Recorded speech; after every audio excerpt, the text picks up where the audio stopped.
Assalamualaikum warahmatullahi wabarakatuh.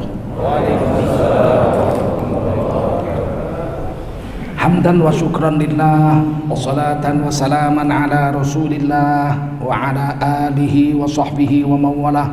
Allahumma salli wa sallim ala hadhan nabiyil karim sayyidina wa maulana Muhammadin wa ala alihi wa sahbihi ajma'in.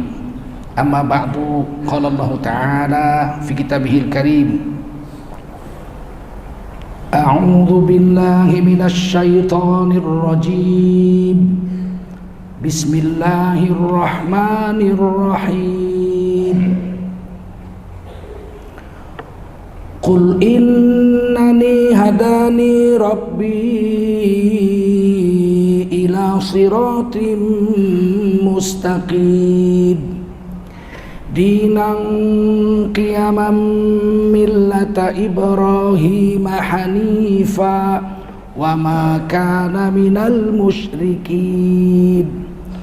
Qul inna salati wa nusuki wa mahyaya wa mamati lillahi rabbil alamin la syarika lahu wa bidzalika umirtu wa ana awwalul muslimin. Qala Rasulullah sallallahu alaihi wasallam: Man kharaja fi talabil ilmi fahuwa fi sabilillahi hatta yarji'. Baginda Rasul bersabda, siapa keluar untuk mendapatkan ilmu, orang itu adalah orang yang berjihad fi sabilillah sampai dia kembali ke tempatnya. Mudah-mudahan kita semua mendapatkan pahala jihad dari Allah SWT. Amin. Sadaqallahul azim wa sadaqa rasuluhun nabiyul karim wa nahnu ala dzalika minasyahidin wasyakirin walhamdulillahi rabbil alamin. Para ulama, tuan-tuan guru yang mulia, khususnya imam kita yang telah mengantarkan kita salat subuh begitu indahnya. Sungguh kefasihan membaca Al-Quran adalah anugerah Allah Subhanahu wa ta'ala, dan tidak semua orang mendapatkan taufik dari Allah untuk membaca Quran baik. Kalau ada, diberikan Allah, syukuri. Itu lebih baik dari seluruh alam jagat raya. Anugerah itu. Sebab satu huruf Quran ini berkekalan. Dia bukan makhluk Allah. Dia itu, Quran itu adalah kalamullah, bersifat baqo. Seperti mana Allah baqo, Quran itu juga baqo. Kalau makhluk hari kiamat hancur, kalau Quran tidak. Dia akan memberi syafaat setiap hurufnya itu kepada para pembacanya ketika di dunia. Para ulama, tuan-tuan guru, para tengku, ada Ustadz Zul Arafah, ada Pak Zulfikar dan Pak Ibrahim yang telah mengantarkan saya kemari dengan asbab beliau. Para tengku, para ulama, para tokoh adat, tokoh masyarakat, tokoh agama, tokoh wanita, tokoh pemuda, jamaah salat subuh yang dimuliakan Allah SWT. Wajiblah kita bersyukur pada Allah SWT.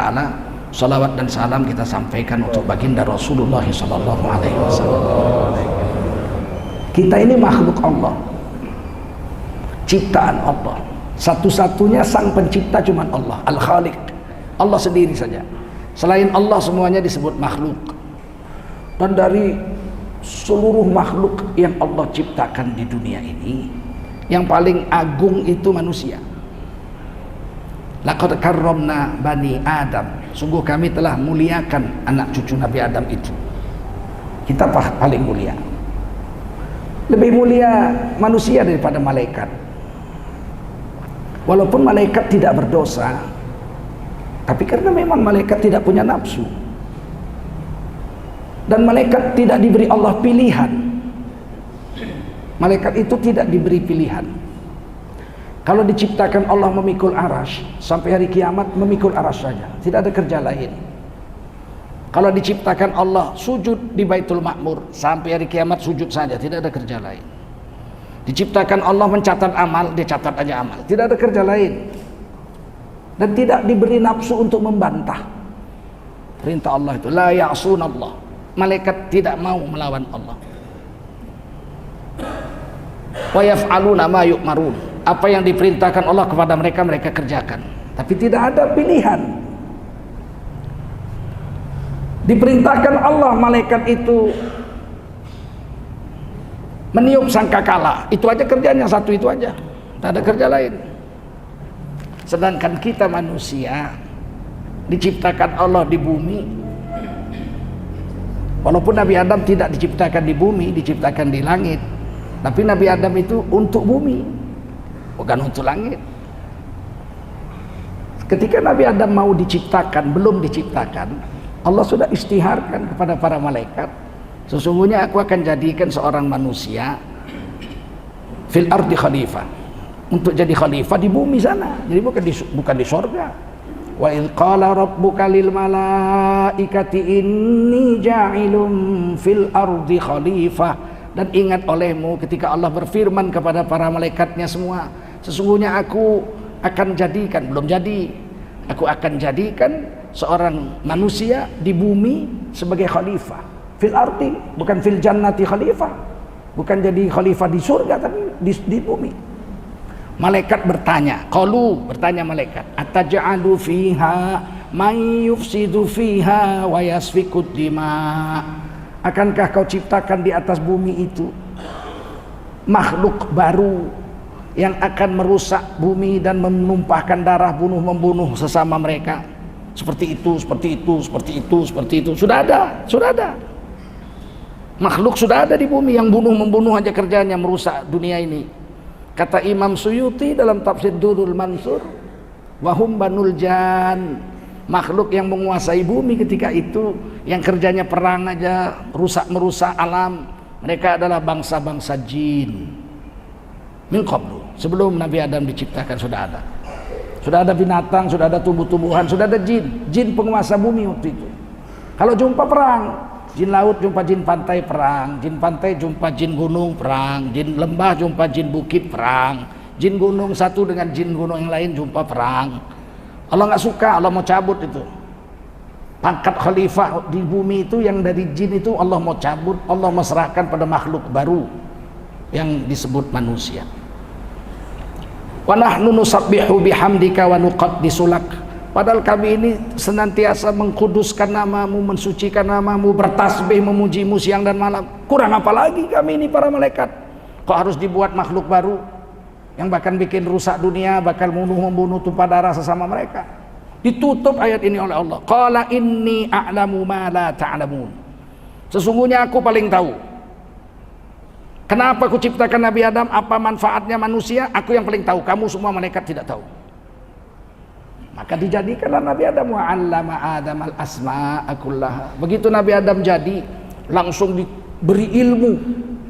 Sedetik langsung alim. Dulu mungkin susah kita memahamkan ini, masa iya nggak belajar, nggak ngaji, nggak kemana-mana kok tiba-tiba jadi pinter. Sekarang sudah ada komputer, sudah ada laptop. Kita beli laptop atau komputer kosong, kita beli programnya, kita upload, tek, langsung pinter tuh komputer. Bisa ngetik, bisa mengedit, bisa menghapus, delete ya, bisa bikin kotak, bisa bikin garis, macam-macam. Bisa merekam, bisa menyiarkan siaran. Kok bisa pinter? Ya udah diupload programnya, 1 menit aja cingit jadi. Kalau komputer aja bisa begitu dibuat oleh manusia, masa Allah nggak bisa buat manusia seperti itu? Paham? Allahu Akbar. Jadi langsung begitu, jadi langsung diajar pinter. Tsumma 'aradahum 'alal malaikah. Kemudian diadu Nabi Adam itu dengan para malaikat. Ambiuni bi asma'iha ulai in kuntum shadiqin. Nah, coba kamu beritahu nama-nama ini benda. Ini apa namanya, ini apa namanya, ini apa namanya, ini apa namanya. Malaikat beritahu coba. Kalau betul kamu betul bahwa manusia nggak manfaat, lebih manfaat kamu dari manusia, coba kasih tahu. Malaikat bilang, qalu subhanaka la ilma lana illa ma 'allamtana. Maha suci Engkau ya Allah, kami ini tidak berilmu kecuali yang Kau ajarkan aja sama kami. Yang tidak Kau ajarkan kami nggak ngerti. Allah perintah Nabi Adam, beritahu nama-nama itu semua. Nabi kasih tahu, ini namanya ini namanya ini, namanya ini namanya ini. Maka kemudian Allah katakan, isjudu li Adam. Sujudlah kamu hai malaikat kepada Nabi Adam. Sujudnya tidaklah menyembah, tak boleh menyembah selain Allah. La ma'bud illallah. La ilaha illallah. Sujudnya ini sujud ta'zim, lit ta'zim, bukan lit ta'abbud, untuk menghormat saja. Nah, sujud kamu sama Nabi Adam, hormat Nabi Adam. Nah, ternyata kamu kalah dan kamu sudah sangka jelek, anggap enteng dengan Nabi Adam ini. Fasajadu, semua malaikat sujud. Detik itu juga. Ini Allah pakai fa, atofnya fa itu artinya detik itu juga, nggak pakai waktu. Kalau pakai waktu Allah pakai summa. Kalau fa nggak pakai waktu, detik itu juga seluruh malaikat sujud. Illa iblis, kecuali iblis menolak sujud. Aba wastakbar, congkak dan sombong iblis. Wa kana minal kafirin, jadilah iblis makhluk yang kafir, makhluk yang kuat, yang kuat, kafir. Sekarang bilang kafir nggak boleh. Memecah belah persatuan, menebarkan kebencian. Al-Quran kok menebar kebencian? Belum manusia turun ke bumi, belum turun Nabi Adam ke bumi, kata kafir itu sudah ada. Betul? Kafir itu asal kata kafaro, yakfuru kufron, menutup hati dari Allah dan Rasulnya, itu kafir orangnya. Ini meja supaya cantik dipasang taplak meja, memasang kain taplak meja ini, itu kafaro. Orang Inggris mengambilnya to cover, covering, covered, menutup. Jadi kalau meja ini ditutup pakai kain meja, itu menutupnya itu kafaro. Yang nutup tuh kafir. Siapa tadi yang nutup? Kafir. Nggak ada penghinaan di situ, tapi disetir sedemikian rupa supaya orang Islam ini merasa minder, merasa terjepit, merasa nggak berdaya, salah ngomong ditangkap, repot kalau begini. Kita banyak di sini, 88,2%, 230 juta rakyat Indonesia Islam dari 267 juta. Kok kita seperti hidup zaman penjajahan, ngomong kafir aja nggak boleh. Oh, diganti dong yang halus, non muslim. Lebih kasar non muslim daripada kafir. Kafir itu menutup, muslim itu selamat. Non muslim orang yang celaka nggak selamat. Coba saudara-saudara non muslim, saudara-saudara yang celaka nggak selamat, karena kalau dia tahu artinya nanti protes lagi dia, jangan non muslim tuh, ternyata lebih kasar. Kemarin nggak boleh kafir, ini nggak boleh non muslim, jadi apa? Sontoloyo gitu. Jangan kau atur agama kami, lakum dinukum waliyadin. Kami nggak atur agamamu, kau jangan atur agama kami. Paham? Nabi Adam sudah jadi nggak disuruh turun ke bumi? Seolah-olah Allah ingin buktikan kepada malaikat dan seluruh manusia sampai hari kiamat bahwa Nabi Adam itu memang makhluk yang cerdas. Nabi Adam tinggal di sorga 100 tahun menurut kitab Qasasul Anbiya Imam Ibnu Katsir. Apa yang nggak ada di sorga? Semua ada. Kawannya malaikat, burung-burung, binatang-binatang sorga, cantik-cantik, indah-indah. Tapi Nabi Adam nggak bahagia. Di surga Nabi Adam tidak bahagia. Sendirian kesana kemari, nggak bahagia. Sehingga satu hari dikisahkan dalam kitab Durrul Mansur juga, Nabi Adam duduk di bawah sebatang pohon surga dan memandang ke atas. Nabi Adam melihat sepasang burung sedang bercubu di atas pohon surga. Bergetar hati Nabi Adam. Ya Allah, alangkah bahagianya aku kalau aku punya pasangan seperti burung itu. Sahabat bertanya kepada Nabi, ya Rasul, apakah di surga ada burung? Ada, kata Nabi. Ada. Bagaimanakah burung di surga? Indah-indahnya bukan main. Dan dagingnya lezat. Makanan di surga salah satu yang paling lezat adalah daging burung. Walahmi thairim mimma yashtahun. Daging burung yang kalau dimakan rasanya gurih dan lezat. Semenjak baca ayat ini dan tahu artinya, saya nggak makan burung. Saya berhenti makan burung. Kenapa? Nanti aja di surga. Kawan-kawan saya nanya, kalau masuk surga, kalau masuk neraka, sial kalilah aku kalau masuk neraka. Aku bersangka baik, mudah-mudahan Allah memasukkanku ke surga. Karena Rasulullah berjanji, man qala la ilaha illallah dakhalal jannah. Orang yang mengucap la ilaha illallah masuk surga. Maka Allah tidurkan Nabi Adam di bawah pohon sorga itu sejenak. Ketika Nabi Adam tidur, Allah cabut tulang rusuk yang paling bawah sebelah kiri. Makanya tulang rusuk kita kurang satu, nggak sama jumlahnya. Cabut yang paling kiri. Wa khalaqa minha zawjaha, dijadikanlah oleh Allah istrinya Nabi Adam dari tubuhnya Nabi Adam. Ya ayyuhan nasu taqu rabbakumul ladzi khalaqakum min nafsin wahidah. Hai manusia, bertakwalah kamu kepada Allah yang telah menjadikan kamu dari diri yang satu, yaitu Nabi Adam. Wa khalaqa minha zawjaha, dari Nabi Adam itu dicabut tulang rusuknya, min dila, kata hadis Bukhari, jadilah istrinya. Begitu jadi, ya Allah cantiknya nak Siti Hawa. Nabi Adam bangun dari tidur, lihat perempuan di depannya cantik jelita, langsung mau dipegang. Itu sifat laki-laki, Pak. Normal itu. Normal itu, mau dipegang sama Nabi Adam. Allah larang, Adam, la, hadza haram. Jangan Nabi Adam, ini haram, belum boleh. Langsung Nabi Adam menjerit, tahallil liya ya Allah, halalkanlah perempuan ini untukku. Masya Allah. Maka Allah nikahkan Nabi Adam dengan Siti Hawa di sorga.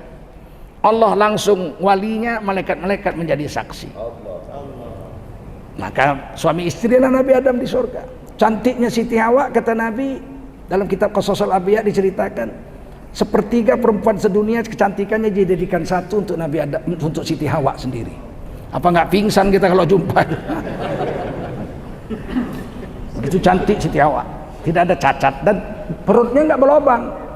Siti Hawa nggak punya pusar, lubang pusat nggak ada. Untuk apa? Orang dia nggak lahir dari rahim ibu kok. Nabi Adam juga perutnya mulus, nggak ada lubang pusarnya. Untuk apa lubang pusar, masa dibor begitu?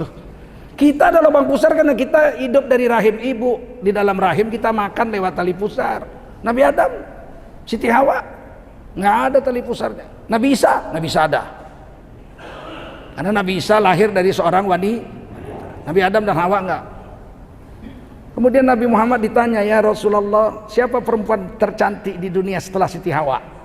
Rasulullah menjawab, Siti Saroh, istri Nabi Ibrahim. Sepertiga kecantikan perempuan sedunia untuk Siti Saroh sendiri. Sehingga Raja Mesir menerkamnya. Nggak tahan Raja Mesir lihat cantiknya Siti Saroh. Cuman ditahan Allah, dia jadi patung. Nggak bisa dia pegang itu Siti Saroh. Habislah sudah 2/3 kecantikan perempuan. Sepertiga dari dulu sampai kiamat jadiin satu untuk Siti Hawa, sepertiga lagi jadikan satu untuk Siti Saroh. Tinggal sepertiga ibu-ibu bagi 3,5 miliar. Jadi nggak usah sombong lah kalau cantik. Bagi 3,5 miliar. Kemana-mana Nabi Adam berdua. Sejak itulah terasa indah surga itu. Berdua aja macam ikan laga itu. Gini. Tidak pernah pisah. Luar biasa percintaan Nabi Adam dan Hawa ini. Dan memang nggak ada saingan. Dia sendiri. Ya Allah. Ternyata di sorga nggak punya istri, sepi. Nabi Adam sedih, nggak bahagia di sorga, nggak punya istri. Apalagi kita. Apalagi kita di Lambo, di Lampret, di Sakwala nggak punya istri, kacau dah.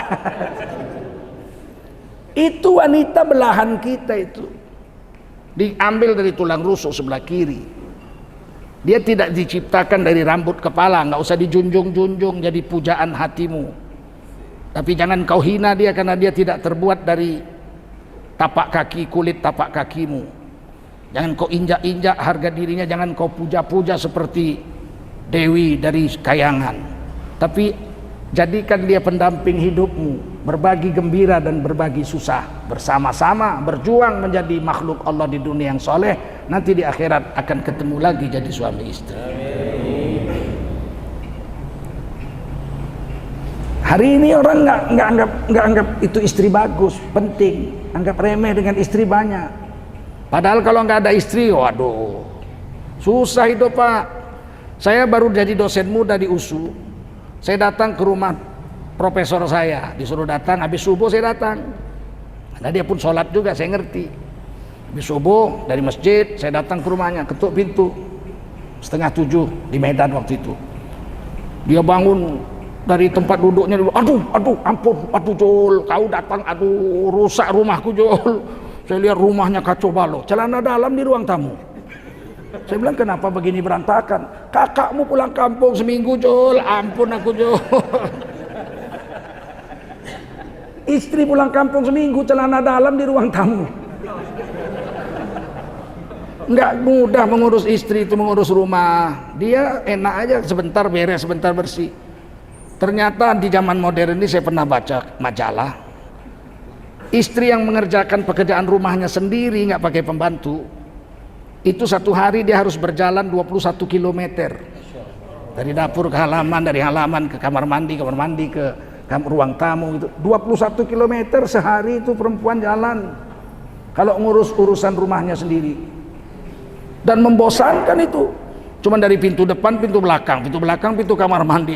Dia enggak. Kalau kita kan keluar lihat istri orang, wow, lihat hidung, wow. Dia terkurung aja dia. Pengorbanan seorang istri. Sehingga ketika Umar bin Khattab satu hari ditolakkan dadanya oleh istrinya, tolakkan, Ummi Naila namanya, radhiyallahu anha. Umar bin Khattab marahnya bukan main. Dia datang jumpa Nabi, mukanya merah. Nabi udah tahu Sayyidina Umar marah, udah tahu Nabi. Kata Nabi, duduk, ada apa? Saya mau menceraikan istri saya, ya Rasul. Rasul bilang, kenapa? Apa salah istrimu? Ditolakkan dia dadaku. Kita ini orang Quraisy, bukan orang Madinah. Kita petani. Kalau petani takut bini, iyalah kita ini orang Quraisy, pedagang, pergi ke Sam, pergi ke Yaman, pendekar kita.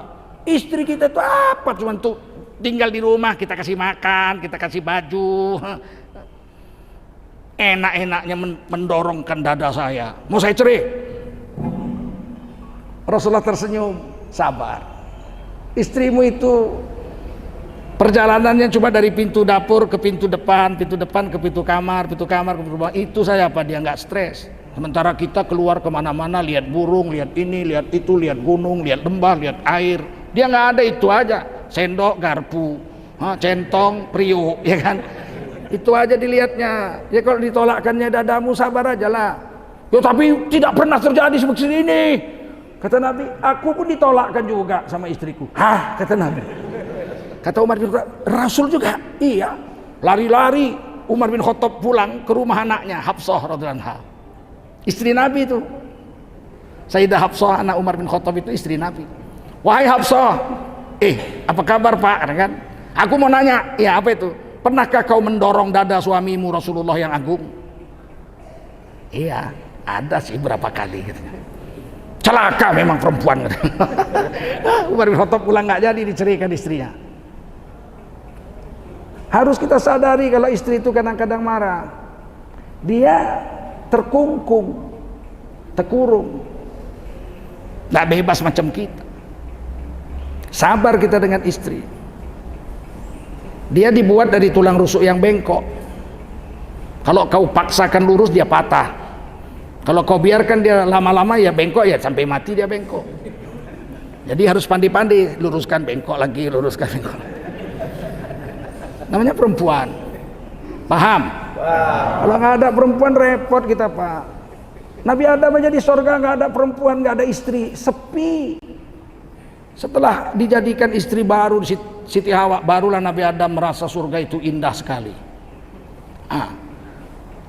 Makanya ahli sorga kalau mati nggak punya istri, nangis di sorga, nangis. Kalau ada laki-laki mati masuk sorga nggak punya istri, istrinya nggak masuk sorga, nangis. Begitu juga perempuan kalau masuk sorga, suaminya nggak masuk sorga, dia akan nangis. Tak indah sorga itu kalau nggak ada istri atau suami. Karena ada bidadari pelayan aja itu. Kata cebong-cebong, Tengku Zulkarnain bilang bidadari 72, sedikit kali 72. Menurut hadis ditulis dalam kitab Ihya, laki-laki paling miskin di dunia, di akhirat, di surga, yang paling miskin itu istananya terdiri dari 70 pintu. Tiap-tiap pintu terdiri dari 70 kamar. Tiap-tiap kamar terdiri dari 70 tempat tidur. Satu tempat tidur ditunggu oleh satu bidadari. Yang paling miskin bidadarinya 4.900, bukan 72. Kalau mati syahid bidadarinya 2,5 juta.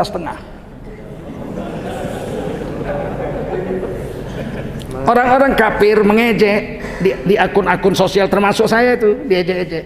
Wah, kalau bidadarinya 2,5 juta macam mana menidurinya? Kau pikir minum kuku Bima TL di sana? Bodohnya lah kau.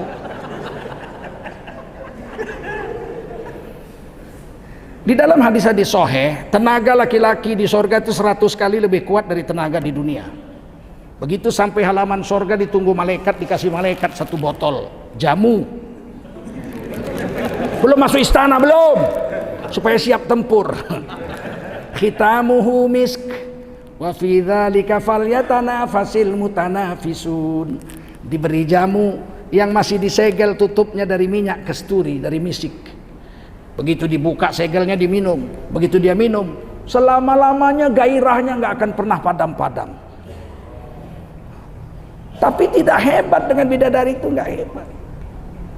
Di tengah-tengah istananya, kalau istana besar 1000 pintu, 1 pintu 1000 kamar, tiap-tiap kamar 1000 tempat tidur, 1 tempat tidur ditunggu 1 bidadari, 1 juta bidadari. Tapi di tengah-tengahnya ada kamar besar di tengah-tengah istana itu khusus untuk istrinya yang solehah. Nisaul jannah min nisa'id dunya afdalu min hurin ain. Kata Nabi dalam hadis. Ini hadis anehnya ditulis dalam kitab Fathul Mu'in, kitab fikih Syekh Jainuddin Al-Malibar. Perempuan dunia yang makan pleo, makan timpan gitu. Itu kalau bisa masuk surga karena solehah, lebih cantik dari ratunya bidadari. Ratu bidadari itu bahasa Arabnya hurun ain, sedangkan bidadari hurun. Setiap 70 hurun 1 hurun ain, setiap 70 hurun 1 ratu bidadari. Dan bidadari itu bermata jeli. Wa hurun ainun ka'amthalil lu'lu'il maknun. Bidadari bermata jeli, ratu bidadari itu matanya itu seperti lu'lu', mutiara yang dari dasar laut.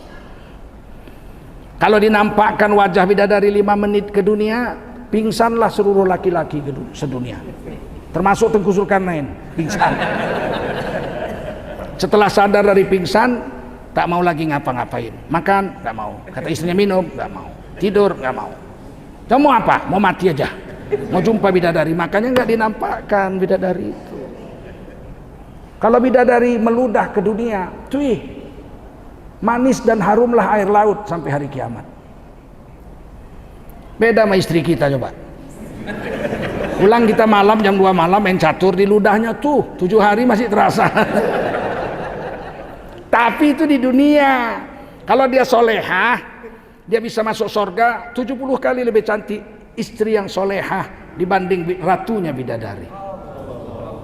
Ad-dunya mata, kata Nabi, dunia ini perhiasan. Wa khairun mata'iha al-mar'atus solehah. Tapi perhiasan terbaik di bumi ini adalah wanita-wanita yang solehah. Kita kalau punya berlian sebesar kuku aja, itu mungkin duit kita udah lebih daripada 7 miliar. Berlian sebesar kuku. Tapi seluruh berlian yang ada di dunia akan dihancurkan oleh Allah seketika sangkakala ditiup. Nggak ada bekasnya, abunya pun tidak ada, hilang sirna tanpa bekas.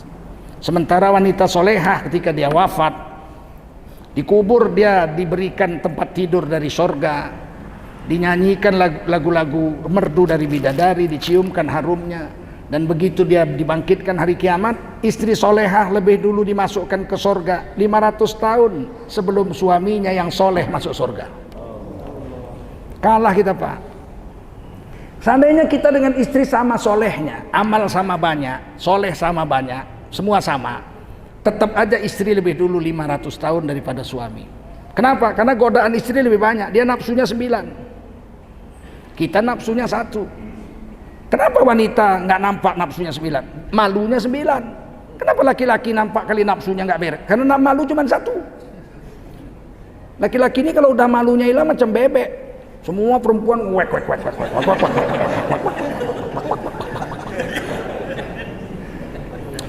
Padahal tenaganya macam ayam aja itu. Wah, hebat laki-laki ini, cuman hebat di mulut aja sama di mata. Kalau belum kawin, semua perempuan dipelototin. Begitu kawin seminggu pucat.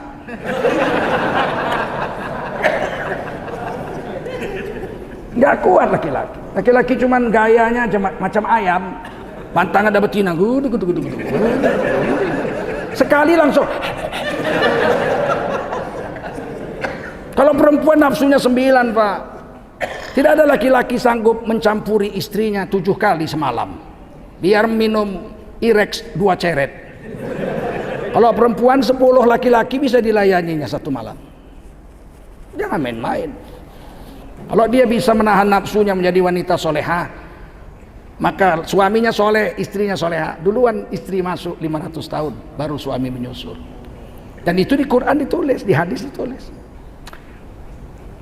Wa amma man utiya kitabahu biyaminih fasawfa yuhasabu hisaban yasira wa yanqalibu ila ahlihi masrura.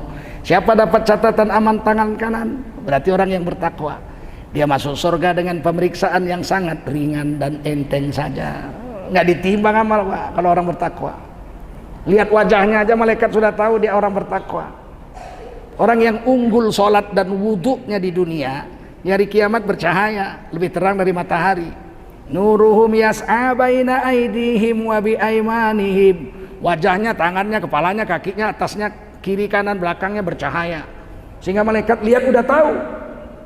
Malaikat tanya, engkau ini siapa? Oh, saya umat Nabi lah. Apa pasal boleh bercahaya macam ni? Saya selalu berwuduk dan solat. Oh iya tak iya. Karena nak ke mana? Ke surga lah. Oh sila. Ada pintu khusus untukmu yang disebut babus solah, pintu untuk orang-orang yang menjaga nggak diperiksa. Begitu mereka berduyun-duyun masuk surga lewat pintu surga ada 8. Pintu pertamanya pintu sholat. Maka orang-orang pada mengejarnya. Oh itu pamanku, itu bibiku, itu tetanggaku, itu kan pembantu rumah tanggaku, itu satpamku, itu supirku. Wah itu guruku. Semua berkejar-kejar mau ikut masuk. Di stop sama malaikat. Wamtazul yauma ayyuhal mujrimun. Minggir orang berdosa, jangan ikut. Di stop. Mereka bertanya, kenapa saya nggak boleh? Mereka boleh. Mereka bercahaya, sedangkan mukamu ini meleketek. Ini bahasa Jawa, nggak bisa diterjemahkan dalam bahasa Aceh. Meleketek. Di sana nggak bisa bohong. Tubuh kita ini akan berubah dengan tubuh yang baru, karena tubuh yang ini sudah masuk tanah, sudah jadi tanah. Rohnya tetap roh yang ini, tapi tubuhnya di akhirat tubuh yang baru. Kalau rajin menjaga sholat dan wudhu bercahaya. Kalau rajin puasa tidak ada cahaya. Saya cari-cari hadisnya nggak jumpa saya. Orang yang unggul puasanya tidak bercahaya, tapi orang yang unggul puasanya mulutnya harum di hari kiamat. Pintu kedua namanya babur royan, untuk orang-orang yang unggul puasanya. Dari mana malaikat tahu dia unggul puasa? Nggak perlu diperiksa, cukup mulutnya saja. Orang yang unggul puasa di hari kiamat memberi salam kepada malaikat penjaga akhirat. Assalamualaikum. Keluar dari mulutnya itu bau harum berkilo-kilometer. Malaikat cium. Wow, this is a very good smell. You want to enter the paradise? Yes, okay, go. Malaikat bisa bahasa Inggris nggak? Malaikat bisa bahasa Inggris nggak? Bisa. Mana hadisnya? Tahu usah pakai hadis, akal aja bisa menerima. Hidup ini harus pakai Quran hadis, nggak mesti. Ini sesat yang mengatakan hidup orang Islam harus punya Quran dan hadis, enggak. Dalil itu bukan hanya Quran hadis. Akal juga dalil akli namanya. Paham? Dalil nakli Quran hadis, dalil akli perlu juga. Kalau kami bergunjing menceritakan aib kawan kami pakai bahasa Inggris, 1 jam kami menggunjingi kawan kami pakai bahasa Inggris, kira-kira malaikat nulis dosanya apa enggak? Berarti ngerti. Kalau enggak kan dia bingung, cakap apa ini mana?